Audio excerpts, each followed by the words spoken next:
sold the business, I thought, what am I going to do with all this money? I don't want my kids to have it, that's for sure. You might not have heard of John Caudwell, but the boy from Stafford practically built the UK's mobile phone industry. Seeing my shares worth $1 billion, $2 billion, $3 billion. Can you tell us about the first time you saw a mobile phone? People thought you'd gone a bit cuckoo, you know, what's he talking about? It took me 2 weeks to find anybody that knew of anybody who could sell me a mobile phone. He's built an empire. We're not entitled to money, we're not entitled to health. We get what we're given. Predicted recessions. 2002, I forecast a massive recession in the UK economy. I said to Keir Starmer a few months ago, Turned down The Apprentice. they tried to get me to do The Apprentice and threatened me with Alan Sugar when I kept being demanding. Have you ever thought about standing? I don't think I'm woke enough. Now he's got lessons every entrepreneur should hear. Advice that you should absolutely follow as near to the letter as possible, and that is to people that don't follow that leave themselves vulnerable to catastrophic. So what are you doing in this podcast? Well, it's going to be profitable because the fee that you're paying me is so huge. It's going to open. You'll have to cut that out now. Everybody will be saying, everyone will be paying John Caudwell. Make sure you subscribe so we can continue to get bigger and bigger guests. This is the story of the billionaire who wants to rebuild Britain. Well, John, welcome to Jimmy's Jobs of the Future. I wanted to ask you at the beginning, how has your approach to hiring changed over the years? And when you're hiring for business, do you look for different skills than when you're doing your philanthropy work? I don't think my hiring's changed at all. I had 6 critical success factors in anybody that was at top level or was deemed to be at top level. It was ambition, drive, passion, resilience, commercial intellect and leadership. And for the people that I needed them to have all of those abilities. And that's what I tried to measure. Very difficult to measure at interview, but we also ran really quite intense 3-day courses to give them all sorts of challenges to try and pick out these qualities. But it's a very hit and miss affair interviewing, as you probably realise. Yeah. And how did you sort of increase those chances over the years of hiring somebody good? Because you've clearly got 6 determinant factors there of what you're looking for. Yeah. How do you try and sort of... Well, first of all, by a very intense set of interviews. So the first interview would be with my HR director, who I actually set up a recruitment company because we needed so many people because we were recruiting thousands. So we needed our own recruitment company. So we set that up. He would interview them first, having been pre-selected by his team. Then they would go on to the department that they were going into. I had 20 companies, so the managing director of that company would then interview them with him. Then if they got through that, they would go to the next interview, which would be my right-hand man, who was my group commercial director, and he would sit, and it would still be all parties, because it has to be, because if one person said, well, that person's no good, you need a debate about why, what have you seen? Everybody needs to be on the same page. And finally, if out of 1,000 applicants, 2 or 3 got through to me, then it would be my job to try and remove them from the equation. And if I couldn't remove them from the equation, then I'd probably got a pretty decent person. What were your favourite interview questions to ask? Oh, all sorts. If it was a finance director, what was the biggest black hole you ever had on the balance sheet? Yeah. And... never had one, they'd say. I say, no, that's impossible. Did you never overstate your sales accidentally? Did you never make a problem on your balance sheets? Did you never have any mistake at all that was overstating the profitability of your business? No. So then I'd question, and then I'd dig and dig and dig and dig, and nearly all the time I could sort of flush out the issues, and it's quite an interesting, intense process. Yeah, and it does. I think to the interviewee, it comes across as very aggressive because I'm very hard on them. Because, like I say to them at the end, looks, I didn't mean to wrong foot you but this is a really important post. It's very important to you because you don't want to come and fail within months Yeah. and I can't afford you to fail. So you'll have to forgive the harshness, because that's what's necessary to try and find out if there's a good fit and it's a mutual thing. How many people did Phones for You have at its peak? Well, the whole group had 12,000. Yeah. 12,000, yeah.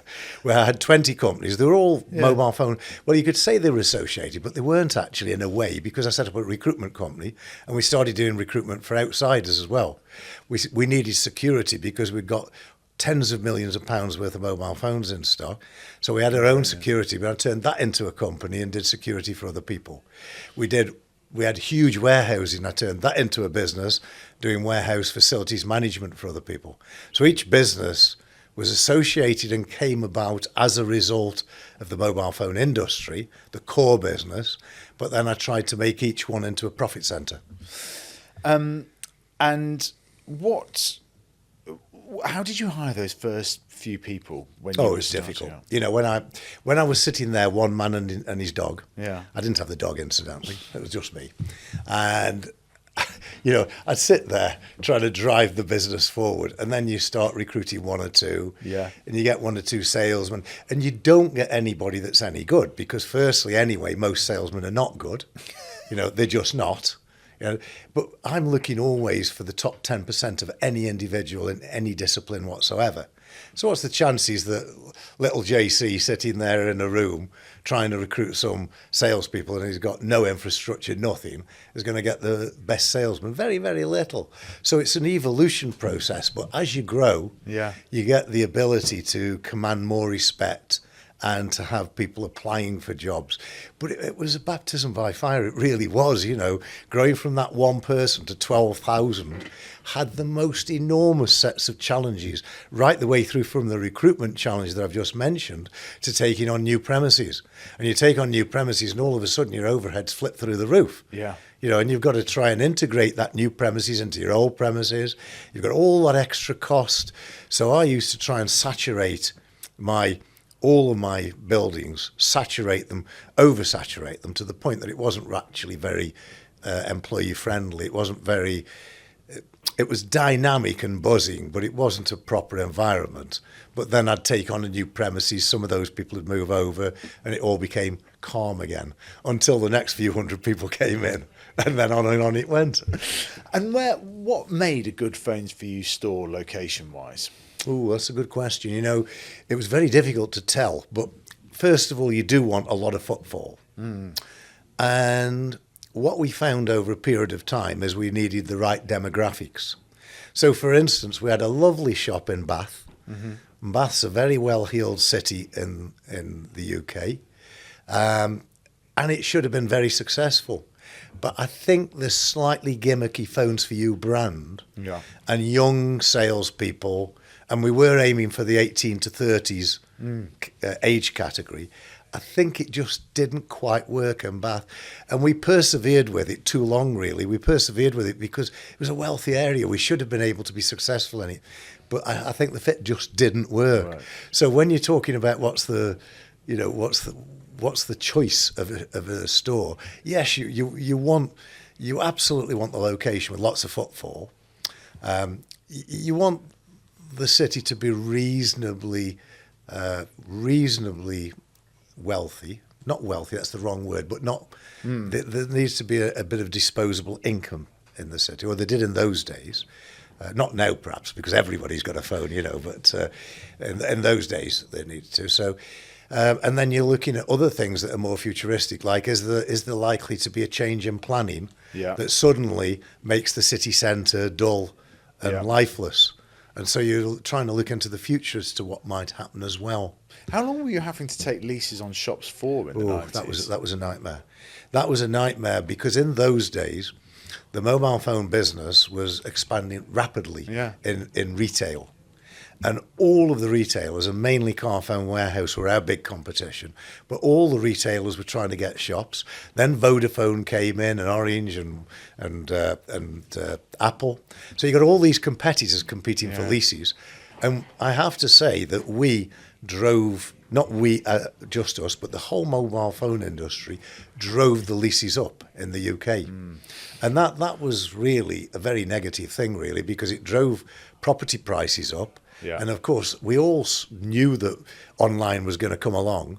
And when online came along, the property prices were going to deteriorate and lease values would deteriorate. So there was a real, from my point of view, there was a real land grab necessity to really get this business fired up, making a huge amount of profitability so that I could sell it and sell it before it hit the peak. Yeah. Recently on one of your job descriptions, you were hiring for a head of PR. In that, you said they needed a degree. Why? Because of all the thousands of applicants you get, you need some initial sift. Now, if somebody's not got a degree, but they've got charisma and determination, and they wrote to me and said, look, I've got no degree, but I'm the best guy you're ever going to get for the job, that straight away would get them an interview. But if they've not got that drive, passion and resilience to overcome my requirement for a degree, if they're going to let that be an obstacle that stops them, then I don't want them anyway. So, you know, it's not that I've taken a lot of people on without degrees, a lot. Yeah. But they've had charisma and personality and pushed the way through. That's an interesting answer. Can you tell us about the first time you saw a mobile phone? Oh, I can, yes. I was trading in cars at the time, and I was at Brighouse Car Auctions, and constantly I was rushing to the telephone box because there'd be a car that one of my customers wanted, but this car wasn't quite right. Yeah. It might have been the wrong colour, wrong model. And you'd rush to the telephone box to say, look, there's a car coming through in a few minutes. It's not quite exactly what you want, but would you consider it? Yeah. And by the time I got to the telephone box, stood in a queue, rattled my 10 pences into the box, the car had gone.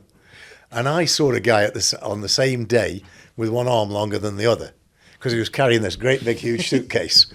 And this great big suitcase, I said, what's that? He was a friend of mine. I said, what's that? He said, it's a mobile phone. I said, what do you mean a mobile phone? He said, I can ring anywhere with you. I said, well, show me. And he picked the phone up. He said, I can ring anywhere on this phone. I said, you don't have to go through an exchange or anything like the old system before. He said, no, it just goes straight through. I thought, that's amazing. So I came back home that day, started looking into it. And, you know, it took me, this is unbelievable, it took me 2 weeks to find anybody that knew of anybody who could sell me a mobile phone. And we even rang BT because we found out that Cellnet was owned by BT. Yeah. BT had never heard of Cellnet, and they owned it. So, it was weird days, you know, when you think of mobile phones today. Yeah. And what it was like then. It's hard to believe looking back. And how old were you at that stage? Well, it was, I don't know, actually. It must have been about 40 because it was 1986. Yeah. So a little bit of math says I was about in my 30s.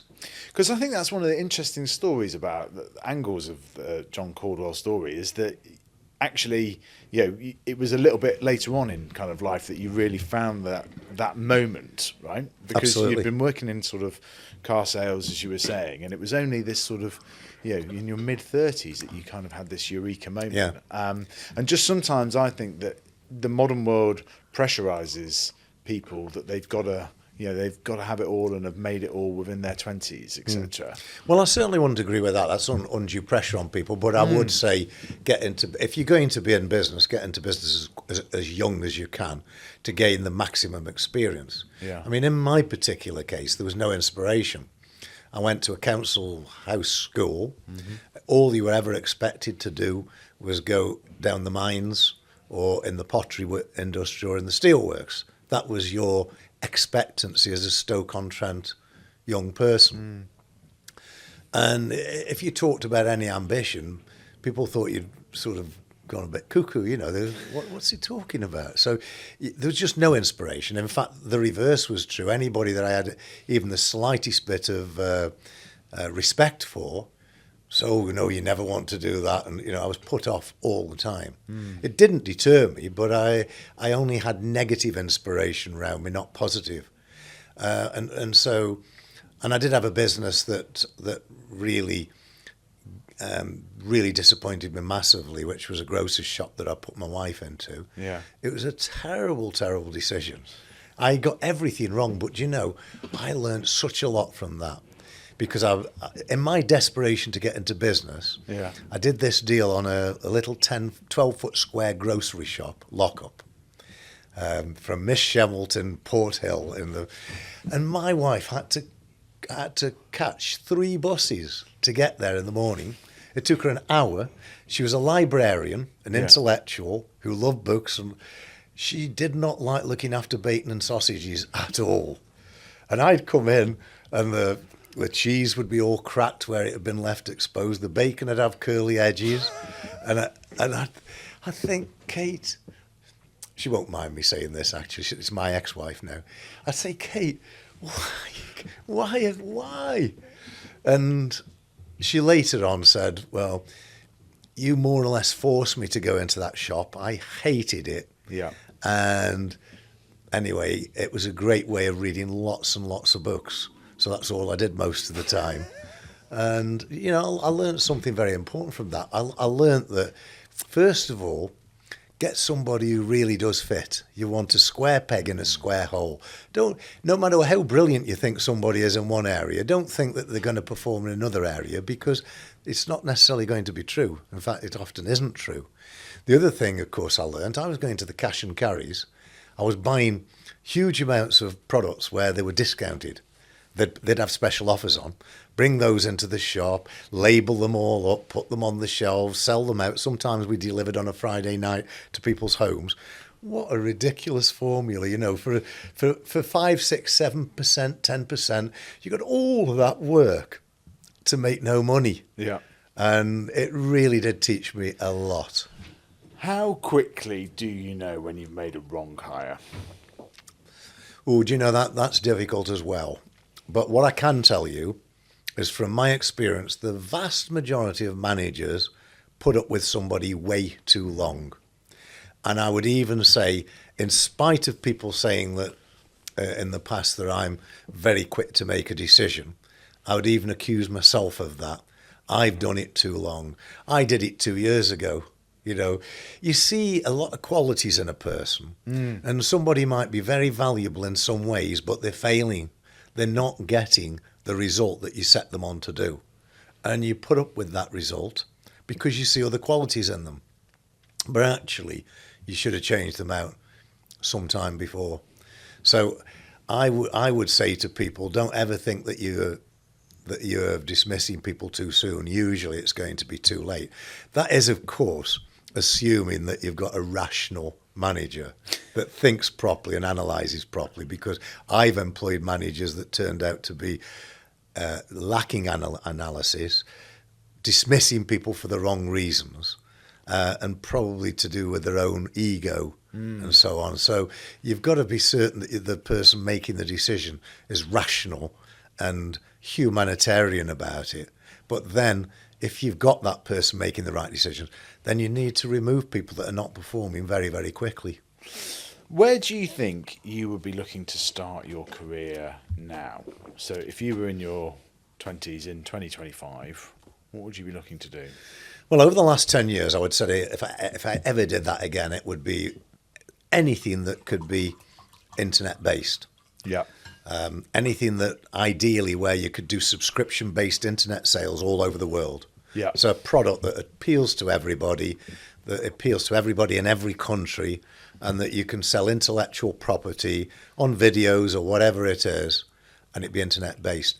I did set up an online mail order business while I was running that grocery shop, and that had the chance of really being huge, and it was growing at a phenomenal rate. I was growing at 200-300% per week and expanding it massively from a zero start, admittedly, but it was expanding massively. I started looking at new products, and it was motorcycle clothing, and Belstaff pulled the plug on me completely and put me in a huge mess because I'd already booked lots of advertising in all the newspapers that I needed to go in. I was committed to that, and they cut my supply off. And that taught me another lesson, and that was not to trust corporates. Yeah. And I would never trust a corporate. I would trust trust has to be earned no matter who it is.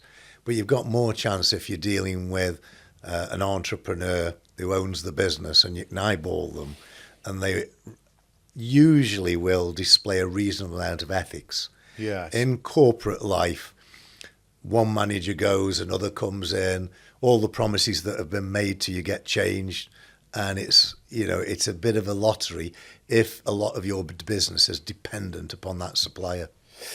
That's very very interesting about the entrepreneur and the ethics and the looking someone in the eyes. Why did you decide not to go public with Phones for You? I'll come on to that in a second, but I was just thinking perhaps another bit of advice for people. And this is not advice you can always implement, but it's advice that you should absolutely follow as near to the letter as possible. And that is to never allow more than 10% of your business to be with any one supplier, 10% to be with any one customer, or 10% to be within any one salesman. Always make sure you follow that 10% rule. I couldn't because my main suppliers I'd only got 2 or 3, and I'd always got one that was vital, so I couldn't. But that 10% rule was absolutely vital for people to follow. And people that don't follow that leave themselves vulnerable to catastrophic situations. So they really need to look at that. Really need to look at that. On your question about why I didn't go public, I always intended to go public. It was always a natural evolution. And I suppose there was, for me, an element of glory in going public, and being listed on the stock exchange and seeing my shares worth $1 billion, $2 billion, $3 billion, and I really groomed the business for that to be the case. But the more I talked to various people, the more they said, it wouldn't suit you because you'd be answerable to shareholders. The decision making wouldn't be quite so autocratic as it is at the moment, and you probably wouldn't like all the bureaucracy that goes with it. And I just gradually sort of, lost interest in it. Plus the fact the other aspect was I was working flat out growing the business, and they talked about the diversion of management time and my time in order to do that. Yeah. So it just dropped off the radar, and a few of my contacts advised me if I was ever going to sell, to do a trade sale rather than a flotation. Are you a fan of Jimmy's Jobs of the Future? Hi, I'm Sonny, one of the producers behind the show. Have you ever thought, my business deserves to be in the spotlight too? Well, you're not alone. Companies reach out to us all the time, asking us to create podcasts and digital video content for them. But until now, we've only taken on a limited amount of projects. But here's the good news. In 2025, we're expanding. Our production company, Boxlight, is now ready to help more businesses like yours tell their stories with high-quality, white-label content. Curious to see what we can do or how much it might cost? Head over to boxlight.io. You'll find examples of our work and even a podcast calculator to explore your options. That's boxlight.io. We'd love to help you shine in 2025. Now, back to Jimmy. Did you ever have any seller's remorse in the years that followed? No. In 2002, I forecast a massive recession in the UK economy. This is not very clever, really, because I believe in the cycle of life. Yeah. And when anything gets heated, it's going to go down. So you're going to get this cycle of life. It's like a sine wave. If you're at the very top, the only way usually is down. Whether it's your own personal health, whether your relationships with people, or whether it's your business. And if you think about that philosophy and most of the things you do, it allows you to adjust for it. Well, in those days, 2002, 2003, the UK was booming. Everything was huge. I mean, private equity was even managing to put less than 7% of their own money into a deal. So great for the seller because the private equity people were more cavalier. But if they're more cavalier because they've only got 7% in, that means somebody's going to lose and there's going to be a blow-up sooner or later. But house prices were a huge multiple of earnings. So there was all these indications that the economy was overheating. In addition, the mobile phone market was really beginning to mature. And it was clear that it was going to go very much down applications and technology, which, although I'm an engineer, it wasn't really my forte. My forte was raw, hard-hitting commercialism. And I didn't necessarily think that was going to suit me. But so you couple that perhaps not suiting me, along with a recession in the mobile phone industry, because it was going to be consolidated, because it was pretty well getting mature, coupled with a recession in the UK, made me decide to sell. So I started grooming the business for sale then, and spent the next 3 years grooming. Now, I forecast the recession to be about 2004, 2005. Of course, we know that didn't happen. And we know it didn't happen like that anyway, because it didn't turn out to be a UK recession. It turned out to be a global financial crisis. So somewhat different. But the UK recession would have happened regardless of the financial crisis. So I was grooming the business, and I, for a year, was trying to sell it because it was complex. 20 companies, nobody wanted them all. I had to do split sales. The split sales were complex from a tax point of view because I would have been disadvantaged massively on tax, and we had to get the right buyers. So it was a real baptism by fire trying to sell that business. And on the day that we actually sold it, the relief was palpable because I'd spent so long trying to dispose of it. Yeah. Prior to that, I thought I was selling my baby. Selling my baby that had grown from a baby to a teenager to an adult. And now I was selling that and selling my identity with it. But I didn't feel like that after I'd sold it. At all. And in any event, I sold it for lots of reasons. One of those I've just given you, but I wanted to do more charity work. And I wanted more family time. I haven't ended up with more family time because I've done all these other businesses, so it hasn't worked out too well. Retirement's probably my biggest failure in life. Richard Harpin said a similar thing when he came on as well. And you're also doing a lot of work. We'll come on to the philanthropy stuff, but you're also doing quite a lot more work in the kind of like public policy space and so on. And you recently wrote this report, and I was just intrigued by the opening line of it because it was something is not working in the UK. And I think a lot of people kind of feel that at the moment. Can you kind of expand on what you think isn't working? Yeah. Oof, gosh, where do I start on that? Well, I think, first of all, the major problem, probably with any country, but with ours in particular, is politicians are politicians. I know that's an obvious, stupid statement in a way. We need commercialism. But the problem is, if you get commercialism, you get potentially somebody with the snout in the trough. Yeah. Somebody with self-interest. And I said to Keir Starmer a few months ago, I'm probably the only guy you could ever ask for advice that's not associate, not an employee, that you could ever ask that's got no snout in the trough and got as a reasonable amount of commercial intellect in order to be able to give you some sound advice. Yeah. Anyway, he didn't take it. But he promised to hear me.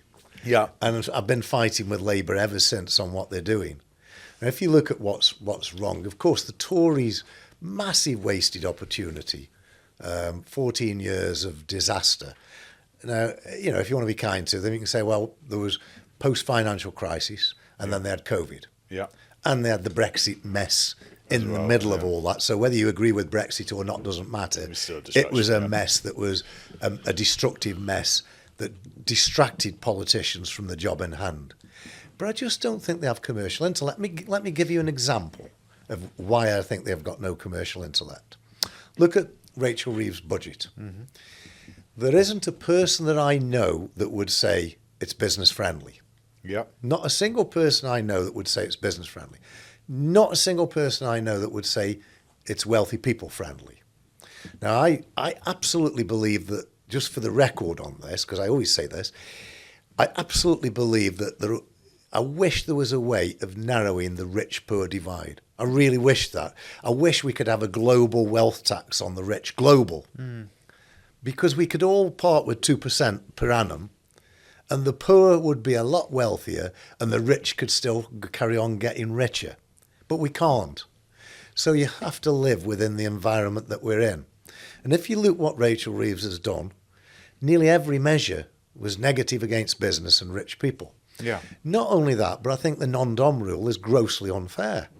Because if somebody moved to the UK a few years ago, having made all the money living somewhere else and made it in other countries, and then they come to the UK under a non-dom rule and think they've got another 15 years of non-dom status, they settle the kids in at school and so on and so forth, and then the government changed the rules. Well, how can that be fair, let alone commercial? And of course, they're all being driven off to Dubai, to Milan, and to Monaco. I said to Rachel Reeves, this was in a meeting a short while ago, every 5 pence you put on a litre of petrol raises 15 billion. If you put 10 pence on, it's 30 billion. If you've got 1% of public spending, it's 12 billion. Yeah. There's your budget. There's your budget. Now, I know putting 10 pence on a litre of petrol would be very unpopular. But how long... Readers of the Sun would be, How long would it last for, though? You know, because petrol's varied from 130 to 180 over the last 12 months. Yeah. How unpopular would it be? Yeah, short term, you get ripped to shreds, maybe. Yeah. But what happens in the election in 4 years' time when you've encouraged businesses from all over the world, if you do my other policy, which I'll come on to, you've encouraged businesses from all over the world to come to the UK to bring high technology products and high technology thinking, intellectual and products, and especially in the environmental space. And you go to the electorate and you say, well, you've forgotten I put 10 pence on petrol anyway. That's long since gone. It's long since dropped out of inflation. It's history. Yeah. And petrol is still cheaper anyway than it was when we came into power. Now, you were as a SPAD, so you would have an inside view on that. Well, I would have an inside view. I'm not sure the public would forget it quite as quickly as you say, but I totally take the point that you need some radical action at the moment. But it is intriguing, like, you know, as a billionaire, as somebody who's made £1 billion, that you're calling for kind of like more taxes. No, not more taxes, smart taxes. Well, okay. Smart. Yeah. Because if you put 10 pence on a litre of petrol, it's going to do nothing except maybe just make it a little bit more difficult for those people at the bottom end of the food chain. Yeah. But they've just increased the minimum wage, so there's a positive. Yeah. Maybe increase the minimum wage even a bit further to compensate for the 10 pence on.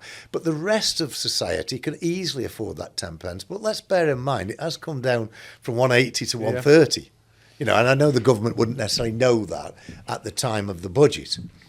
But it also fits absolutely into climate change. Yeah. How can we justify cheap fossil fuels with the climate catastrophe that's coming down the road? We can't justify it. But we can drive people to Dubai, rich people to Dubai, and not attract inward investment. So the whole budget should have been different. But even if people don't agree with 10 pence on petrol, 5 pence would be 15 billion. Yeah. 1% on VAT would be 5 billion. A sugar tax could raise 5 billion. Yeah. A tax on alcohol could raise 5 billion. A tax on online gambling could raise 2 billion.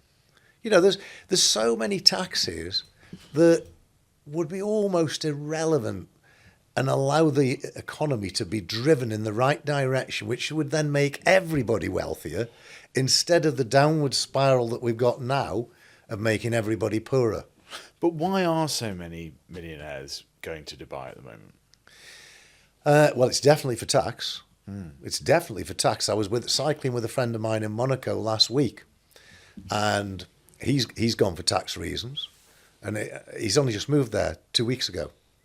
And I just questioned him, and I said, if my idea of taper relief was there, which we had taper relief, of course, on capital gains tax always. Labour introduced it, actually, in the 80s or 90s. And then it got aborted and changed and chopped around. But if we had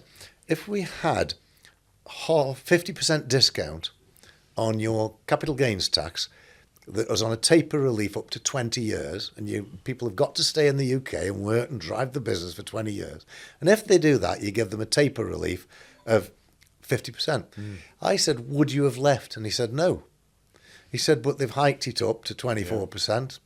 And coupled with inheritance tax worries, etc., coupling with all the taxes that they've made that work against me and my business, it's time to go.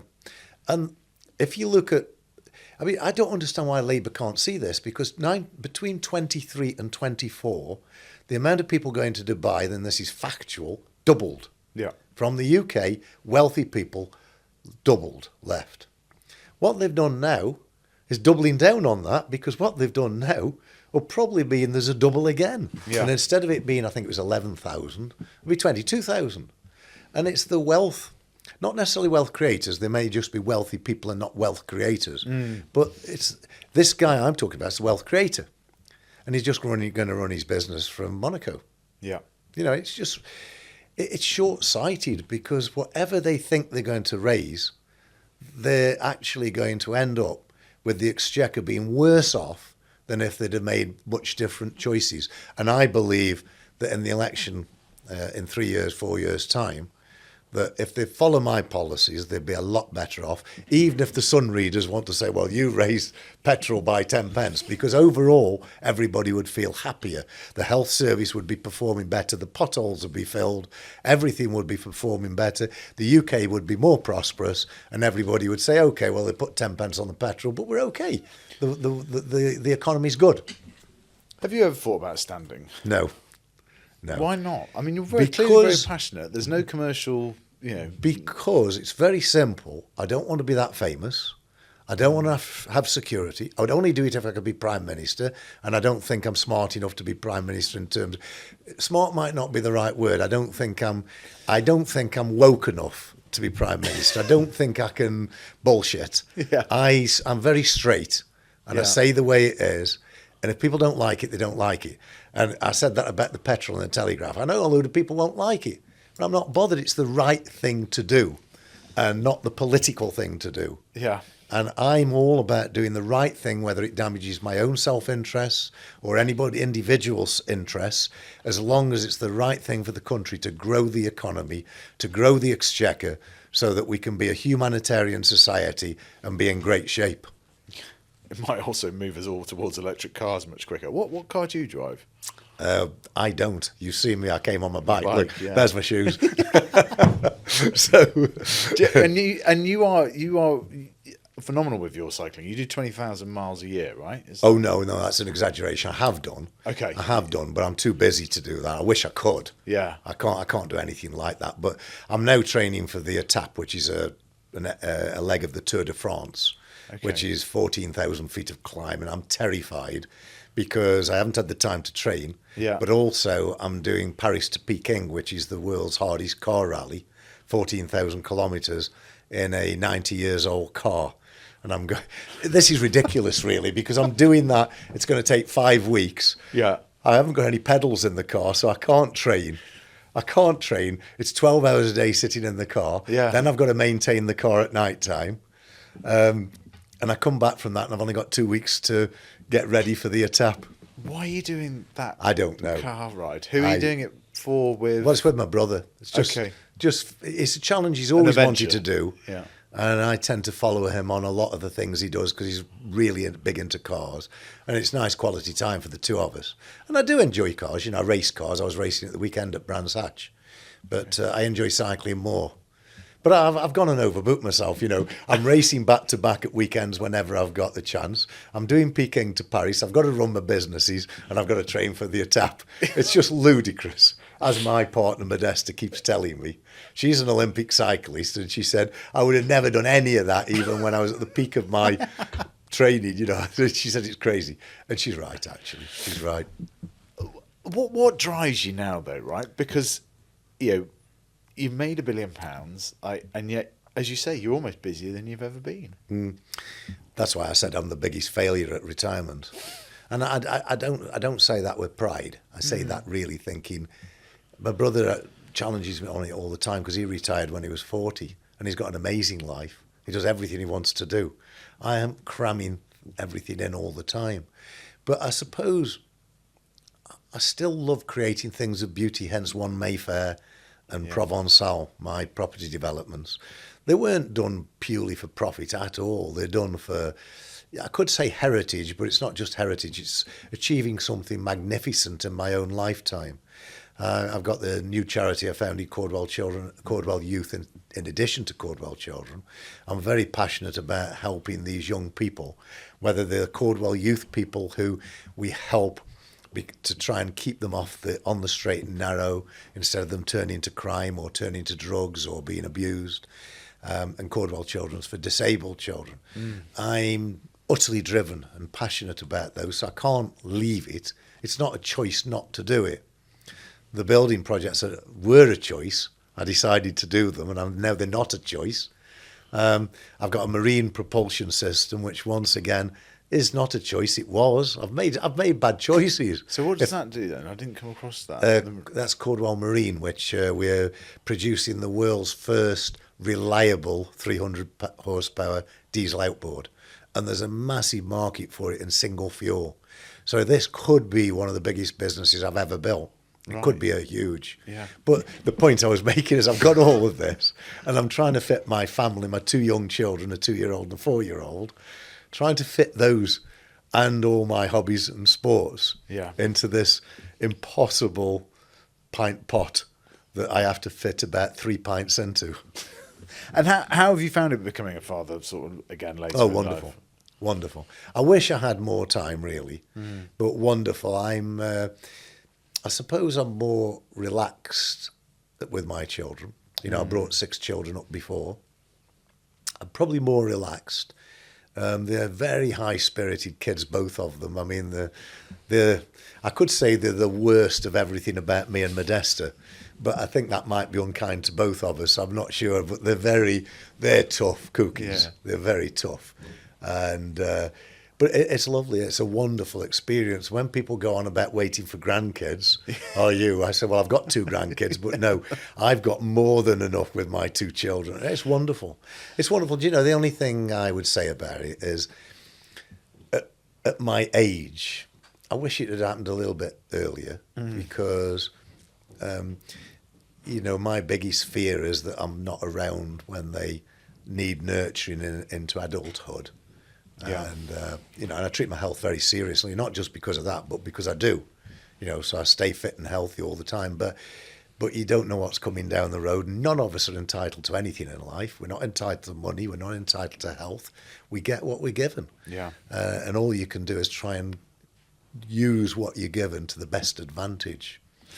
So, yeah, that's my slight regret, but it's wonderful having these kids. What are you thinking about their inheritance and so on? Because as we talked about, you've made a lot of money and you're giving 70% of that away at least, and you upgraded that from 50% as an initial thing. How are you thinking about your children? It's a real challenge. It's a massive challenge because, you know, with my eldest daughter who's in her 40s, I didn't say the age because I always forget exactly. I think she's 45 anyway. She'll forgive me if I've got it wrong. She doesn't count her birthdays anymore anyway, but she was an interior designer and I helped her with that. Just helped her to get a foot on the ladder, but it was all her own work, really. And then I said, you're never really going to make any money out of interior design, so why don't you go into property development and do the interior design for your own property development? Yeah. And anyway, as a result, I gave her a soft loan, which I turned into a gift. And she didn't know this at the time. She thought it was a loan, but it was actually a gift. Because I thought, well, that'll do for a bit of inheritance tax planning anyway. Yeah. So I gave it to her as a gift. But she thought it was a loan, so she had to be sharp. She had to work. And she did an amazing job. They did a development in New York, made a fortune out of it. She's owned 15, 20 properties, sold all that. So she's done very well. Anyway, the point being, if I'm alive, it's wonderful to be able to give them a leg up in a way that keeps them responsible for their own success and their own future. Yeah. And not just living off dad's money. That I would hate with any of my children, to be living off dad's money. If dad's money helps them to gain a foothold and helps them to advance through their own hard work, effort and dedication, that's great. And if they don't want to make a lot of money, that's fine as well. My second daughter is a psychologist. And she's never going to make any real money at that, you know. But she loves helping people and she's doing that job. And she'll be okay for money, but you know, but not. She won't make a lot of money herself. But I fully support that because it's really doing good in the world, and it's a very worthwhile career. So it's really difficult, and there's no answer to it. And we all have this debate many, many times. What do you think your youngest children might end up doing as careers in 15 years' time? I mean, this is called Jimmy's Jobs of the Future, right? Yeah. So, let's try and peer in. You've obviously had a huge, long career already and have seen several cycles come and go.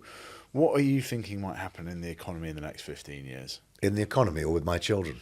Well, I suppose... Because that were two questions. Well, in yes, one. it is. But it's more broadly the economy. I guess my personal view on this is that AI is just going to change everything dramatically, and the jobs market is going AI to... really worries me in a massive way.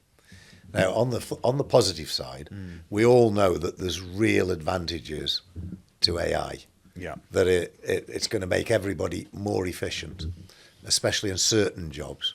I mean, I've just produced a One Mayfair AI podcast. Yeah.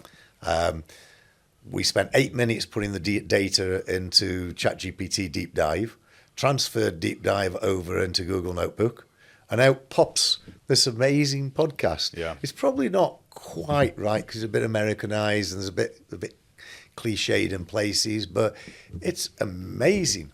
Yeah. So you've got to take AI very, very seriously, which I do. But what worries me is two things. One is the fanciful idea that maybe robots take over the world. Mm-hmm. I sort of don't think that's going to happen, but who am I to judge that?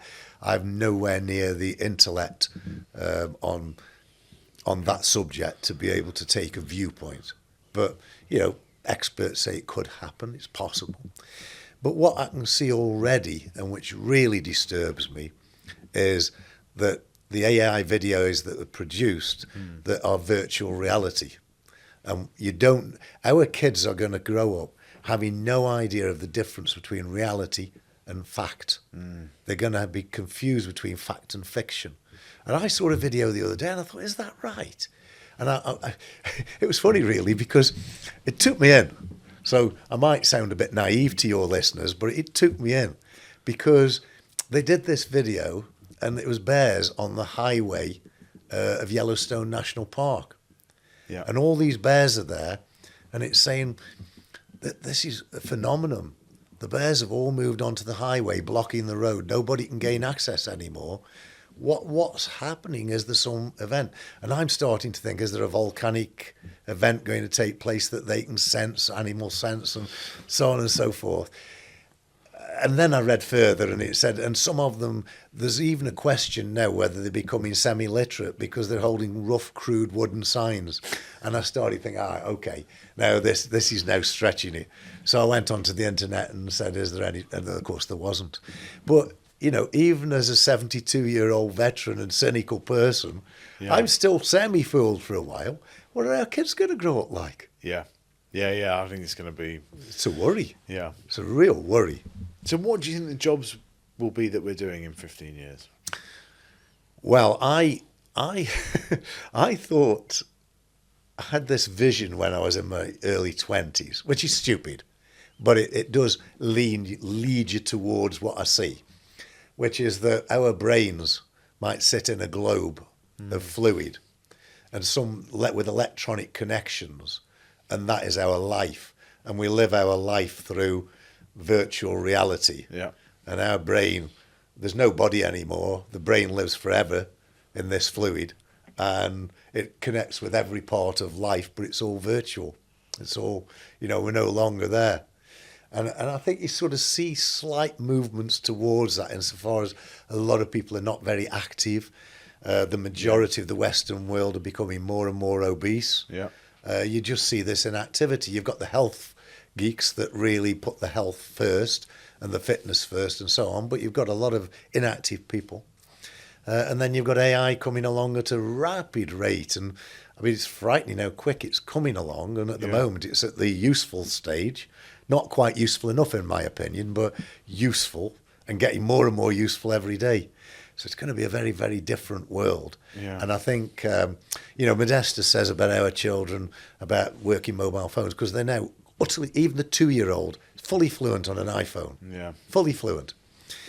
And I know that's bad because it damages the brain. It's a proven scientific fact that too much screen time damages the human brain, it changes the wiring. I'm against it from that point of view. But then the flip side of that is our kids are going to have to be absolutely 100% in that world of screens and AI and everything being done in that way. So it's a bit of a frightening world for my children, I have to say. I worry about them and what they're faced in the future. And all I can do as a father and the mother is try and steer them in the right direction, try and explain when they see these ridiculous videos that, I mean, in the future, I'm guessing that maybe 50% of YouTube videos will be just complete nonsense. Yeah. You know, fabricated nonsense to gain followers. Yeah. You know, who knows? It's going to be wild. Yeah, I was. My kids love using the Alexa and so on, and they shout all these things into it about sort of, you know, play the poo poo song, whatever. My mother-in-law was just saying like how kind of like amazing it is that there are all these songs, and I was like, if you listen carefully, it's all AI generated, so they can shout whatever they want into it, and it'll play a song back like of that nature. Like it's it's pretty extraordinary. Let's go back. Let's just go back to government and commercial nature of it, because I also think that is a big problem that governments have across the world, is not enough commercial expertise. And yes, there are different skills required in running a government, but I would love to dive into what you think of the kind of whole Trump and Musk experiment, because in a way Musk is the greatest commercial mind that's arguably ever lived. Really? He's the wealthiest person that's ever lived. Trump? No, Musk. Oh, Musk. gosh. I thought Yeah, you meant... not Trump. Sorry. Oh, gosh. No. God. Sorry. I'd already thought you were going to talk about Trump, so I misheard Musk for Trump. But No, anyway. but like Musk has come into the sort of government in this like. I'm not sure that's true. Look, let me challenge you on that. Yeah, okay. Because, yes, he's created a huge wealth. How much of that was luck and how much was genius, I don't know. But let me show you why he's really stupid. To go into Doge, and I'm going to throw something else in there, inhumanely stupid. Mm-hmm. Because what he did was inhumane. It's wrong. The principle's right. Get rid of the sector, but do it selectively. Yeah. But if you look at what he's done, he's alienated all the Liberal Democrats. Who buy electric cars? Yeah. The Liberal Democrats. I bet you'd be struggling to find a cult follower of Trump who buys an electric car. Yes. You'd probably find a few, but it's not his market. His market. And then he alienates the Germans by fascism in Germany. And he alienates Europe, and he alienates everybody. Is that a genius brain that thinks, I'm so hell-bent on doing this Doge job that I don't mind if my business goes under? Does he think that? Or was it a shock to him? Well, I don't know, but I just think it's, you know, he's undoubtedly had huge commercial success. That's fact, yeah. It is a very interesting idea of bringing him into the government and seeing what can be done. I mean, obviously he's about to be sort of stepping back from it and so on, but we both said in this interview, government needs more kind of commercial expertise and so on. So what did I say to you? I said the trouble is we're bringing commercial people like me in. Yeah. Most of them are going to have the snout in the trough. Now, what do you think of Musk's snout in the trough in regards to sacking 18 inspectors general? The inspectors general were put in during, I think, Nixon era to stop abuse of power by politicians at the top. And Musk was being investigated by many, many of these for many potential offences with his business, and they've all gone. Yeah. And have the cases dropped away? I don't know, but the people that were driving these cases have probably gone, and so, you know, it smacks of corruption to me. Yeah. Okay, but surely, I mean, who would, if you were assembling a cabinet, if you were Prime Minister, who would be the business people that you would want to bring in? Well, you're assuming that I'd be Prime Minister, are you? Yeah. Because I'm assembling the cabinet. Yeah. I think I would be a good Prime Minister, except that I'm not articulate enough. I've not got a good enough memory. I can do the commercial piece well. Yeah. There's some of the pieces I couldn't do well. But I would bring commercial people in. But I would say, look, no conflict of interest whatsoever And if I sense any conflict of interest, you'll be out. And so, yes, there'd be business people, they'd probably be currently running businesses, but I wouldn't allow anything that I felt was a conflict of interest. But that's so...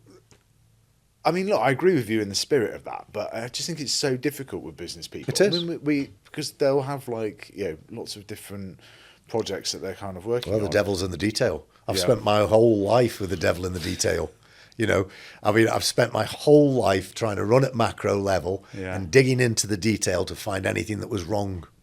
And that's what you need to do. Yeah. As a prime minister, if you can do everything right at the top, at the macro level, and dig into the detail of the slightest thing that's going wrong within your cabinet, you can put it right and sort it out, stamp it out before it gets to be epidemic or problematic.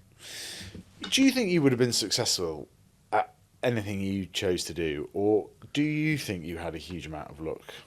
No, I think I'd have been succething at anything. That does sound a bit arrogant, I'm afraid, but I think I can turn my hand to anything at all. Yeah. The only place where I'd struggle really is in this new world of AI and technology. Because although I'm an engineer, I'm a mechanical engineer. I can deal with nuts and bolts and mechanical things and pneumatics, electronics and hydraulics. But I don't have any nut and bolt depth of knowledge at all when it comes to how you design an app or write a program and so on. Now, of course, I could interview people and get a feeling for whether they were good or not. Yeah. But whereas commercially, I'd got a much better chance of finding out if somebody was good. In this world that we're moving into today, I'm not sure I could. So I don't know that I could succeed in that sort of electronic screen, internet type of environment, unless I just got somebody else to develop an app. Yeah. When it comes to the philanthropy side, what have you learned in the last 20 years about approaching it and how to spend your money, but also your time? Where do you have most impact when that? And how does it differ from the business world, if at all? Well, it differs a lot because what you're trying to do is touch somebody's emotion to give money to make people's lives better. And you're not giving them a product for that. And I often say when I'm auctioning, I do quite a few auctions myself, and I often say to people, look, you won't walk away with anything in your pocket tonight, but what you'll walk away with is with the spiritual satisfaction of knowing that what you've just donated has changed X number of children's lives beyond your comprehension. And you can feel very happy and spiritually satisfied by that, and probably much more so than if you just go out and buy a new car, which you might enjoy for the first few days, and after that it won't matter anymore because you've got another 10 in the garage. Yeah. It's that sort of feeling of spiritual happiness and spiritual satisfaction of knowing that you're helping to make the world a better place and helping people that really do deserve the help. But how's your approach changed? Like, what have you learnt about philanthropy? Oh gosh, I've learnt a lot of things. I've learnt that it's very difficult in a lot of cases to get money out of people. I find that the less wealthy people tend to be way more generous than the very wealthy people. Way more generous. I've had a billionaire sitting on my table that's come along free of charge. This is at the ball, donated not a penny. I've had a friend that's come along who's not very wealthy, who can't really afford the donation, donated 25,000 for a wheelchair. Yeah. And you think, well, why, how can a billionaire come along and sit on your table as your guest, not even bought a ticket, and not do anything on the night when there's all these compelling causes, and we do our best to touch people's hearts. I see people in the audience when I do my speech. I see them crying. I see them crying in the audience. I've often got tears in my eyes when I'm thinking about these kids and what they're born with, or what they're born without, actually, is more important. And they are desperately, desperately in need of help. And these rich people can sit there and watch this, and they could write a check that wouldn't be, in many cases, 1 hour of interest on their money that they've sat there through. And I don't get it. I really don't get it. I don't get it with people like, Bezos. Musk has joined the Giving Pledge now. Yeah. I'm not sure about Bezos, but if I were him, I'd just make a pledge to donate 99% of my wealth. Not necessarily during my lifetime, because he might want to be the richest person on earth. Yeah. And it's just a pledge. It doesn't take your wealth away now. You just pledge that you're going to do it during or after your lifetime. Explain it, because you were one of the first people in the UK to do the Bill and I was the Melinda first. Well, I did it before the Giving Pledge was founded, because when I sold the business, I thought, what am I going to do with all this money? Yeah. I don't want my kids to have it, that's for sure. So I put in my will straight away, nothing to do with the Giving Pledge, because it was before that. I put in my will straight away, 50% goes to charity. So I did that. It still left 50%, which still gave me the same headache of what am I going to do with that money, with my children. So it was still a problem. Talk to us a bit more about the charities that you do, because they're amazing. Yeah, Caudwell Children I founded in 2020. Yeah. 2000. I founded that in 2000, and it was a small charity at first, and the whole point was to it was ideally actually to save children's lives. But what became obvious was that there's not many children's lives that needed saving that you could save, but there was a huge amount of disability, autism, and then 750 other illnesses. And some of them really heartbreaking, like type 2 muscular atrophy, where the child's got a perfectly wonderful brain, but the body is atrophying, so all the muscles atrophy. And without an electric wheelchair, which has got lots of features in it, their life is zero. They're just on the floor, unable to do anything, carried around by the parents.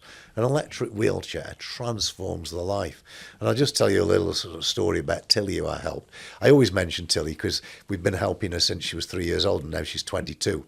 And she came to my house in an electric wheelchair when she was 4 years old. And I invited a few of the kids round.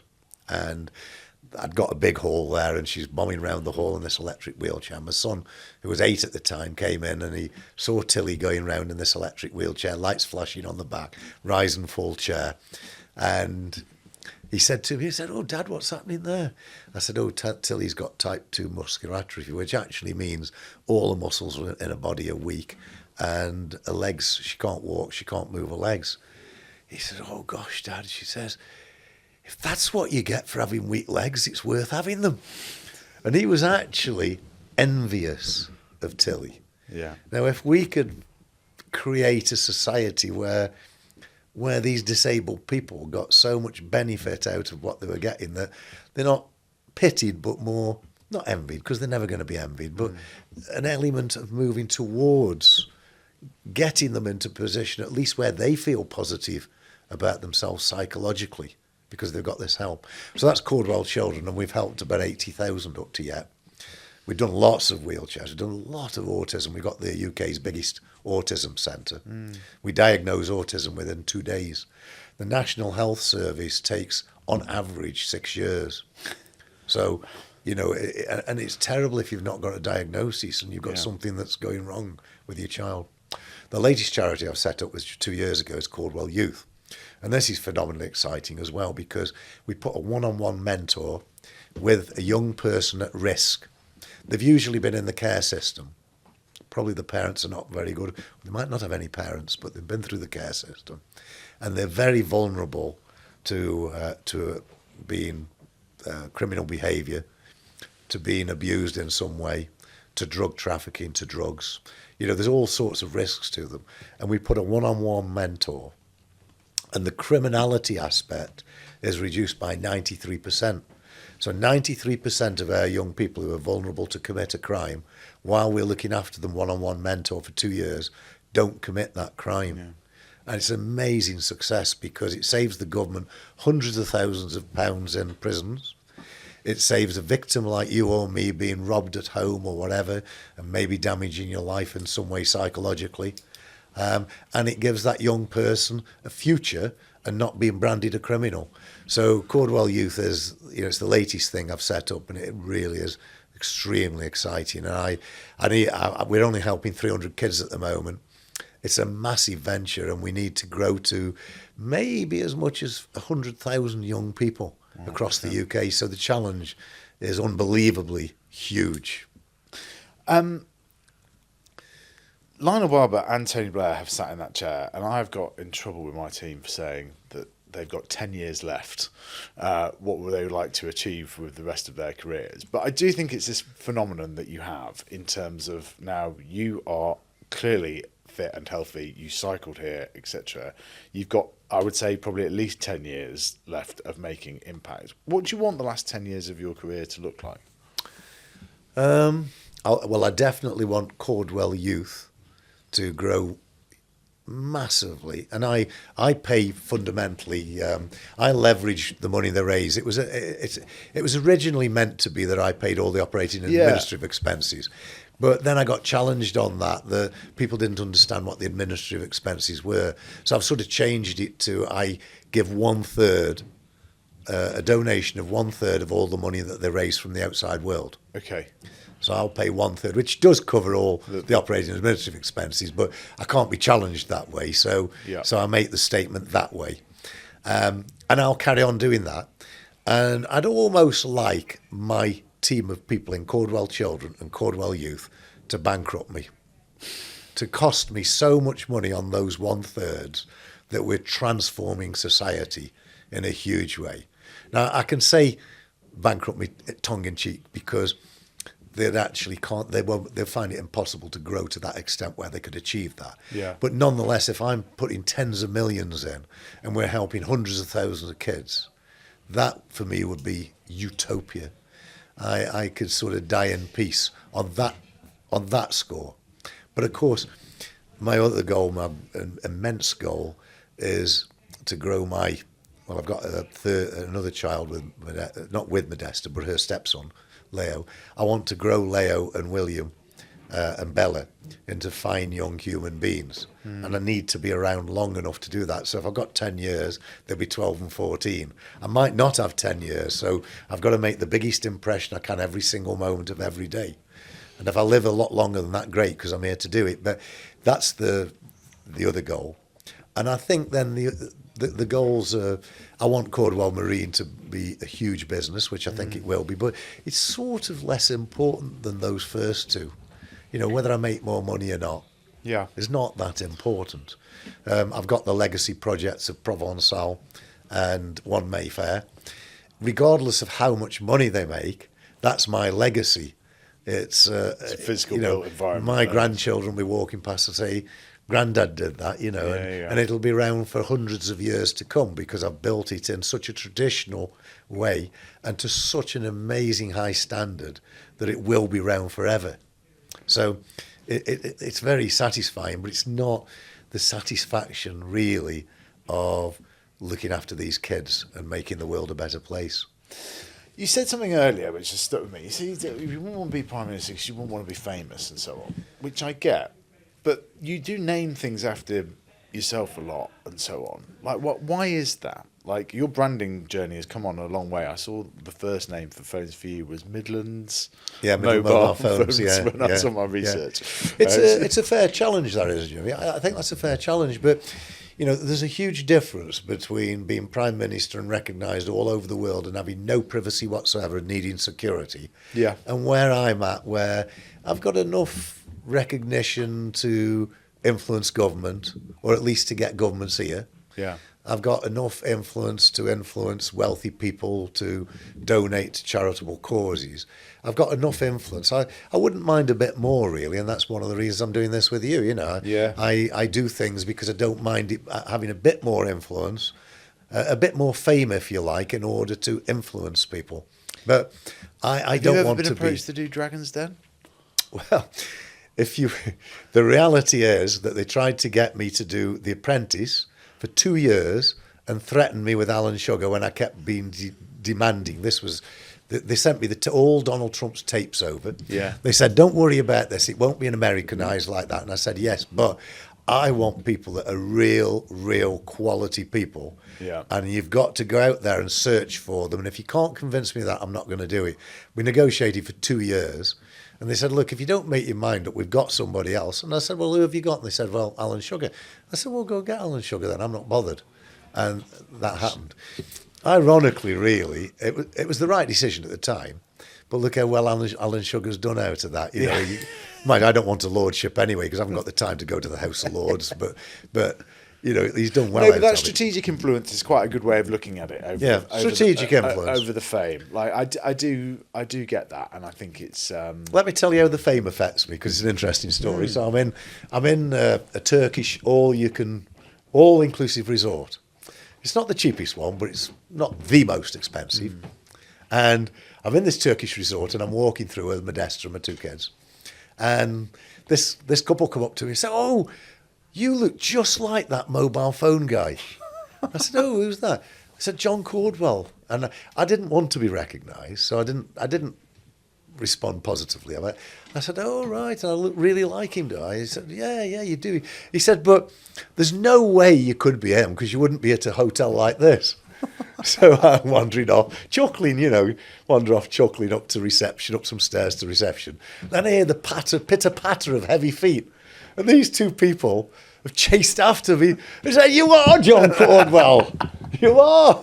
He said, what are you doing in a hotel? I said, well, the hotel's very nice. It's fine. Why do I need to operate like a billionaire, or can I just be normal? And I get there on EasyJet. When I'm on EasyJet, people, I see it all the time on my social media. Well, not all the time, but fairly regularly. They say, I can't believe it. I saw John Caudwell on our €50 flight to Nice. And it makes me chuckle because I don't need to drive in a Rolls Royce. I don't need to have a private jet. No. I mean, I've got lots of things that I do want that I like my yacht. But my yacht's a business. It's a business and it's run for business purposes. But of course, I get the luxury of it, although I have to pay like everybody else. But I enjoyed reading that about all your story and so on, because it is like the most incredible social mobility story, right? When you look at it, like where you came from, what you've achieved, like, and the fact that your dad died when you were young as well, I do often think adds a lot of drive to people, and it's quite a common factor in top politicians as well. But I would also like the fact that you do enjoy some of the trappings of wealth, and I think that's something that should be sort of celebrated more and so on. I sometimes feel, particularly British people, sort of hide away a little bit from it. But you talk about the yacht and some of the. I am a bit weird though. I am definitely weird because I'll never do anything unless there's a profit in it, or unless it's charitable. Yeah. So I'll donate the £1 million to Elton John at a ball and still be on the £50 EasyJet flight in the morning at 6 o'clock, and everything I do has to be profitable. It's just I don't know. So what are you doing this podcast? Well, it's going to be profitable because the fee that you're paying me is so huge. It's going to open. You'll have to cut that out now. Everybody will be saying, everyone will be paying John Caudwell. So that's knackered that question up for you. I've just got one final area I want to talk about, which I hadn't been planning to, but I'm very intrigued by. You were talking at the beginning about fasting and taking your health really seriously. What other things have you found have been most effective to help with your health? You don't really know because you haven't got a dial on your chest that's telling you where your health is. And I really have never suffered from any consequences. But I have got health issues, but they cause me no consequences. So, I mean, I'm very passionate about diet because the whole world is going towards, the whole Western world is going towards diabetes at a rapid rate. And it's forecast that both America and the UK in 15, 20 years' time will use their entire health budget on diabetes. And of course, as we know, diabetes causes heart attacks, strokes, cancer, amputations, blindness. Yeah. It's a horrible illness. And look at how obesity's coming along at such a rapid rate. I was only coaching a couple of friends of mine the other day who got diabetes that they can reverse it because it's utterly reversible. It's totally reversible. You shouldn't be taking drugs. Let me just qualify that. It's utterly reversible in most people. Yeah. It's manageable and reversible in most people, not everybody. especially if it's type 1, it's not reversible, but type 2 diabetes is reversible. So I coach people on how to do that, and fasting is a big element part of that. And fasting is amazing because you go into autophagy, human growth hormone, and stem cell production. And so a 5-day fast does the world of good for your body. And I'm sharper, more dynamic, I haven't eaten now for 40 hours. And I'm probably not coming across lacking in energy, I guess. No. I'm always sharper mentally and physically. And I exercised this morning. I went to the gym and did an hour hard. It's amazing. And my blood sugar is pretty incredible. My blood sugar stays level. I can cycle every single day for 5 days, and my blood sugar will stay level, because what it's doing is burning fat. And also in autophagy, the autophagy scrounges up all the dead cells around your body, including cancer cells, turns them into glucose and fuels your blood. So when your blood sugar's staying level when you're fasting, it's because it's taking rubbish out of your body, and some fat and some muscle. So in fairness, there's a bit of muscle you might not want to lose that you might do, but you can easily get that back on. Yeah. So fasting is a really big part of my diet. I'm very much into organic. I try and eat 0 carbohydrates. Fail massively fail, but I try, and it's my objective. So I do everything that I can to maintain my health and have everything tested, take vitamin supplements. Nearly everybody, certainly in the UK, is short of vitamin D. So everybody should be on vitamin D supplements, but then they really need to get a blood test just to make sure that they're not getting to toxic levels of vitamin D, which is highly unlikely. But nonetheless, you do have to just be a little bit cautious about it. Brilliant. John, thanks so much for coming on Jimmy's Jobs of the Future. You have definitely not lacked energy coming across. It's been an amazing story, and it's been really great to kind of dive into it. And I know there's lots more to come. I hope so. We never know. You never know.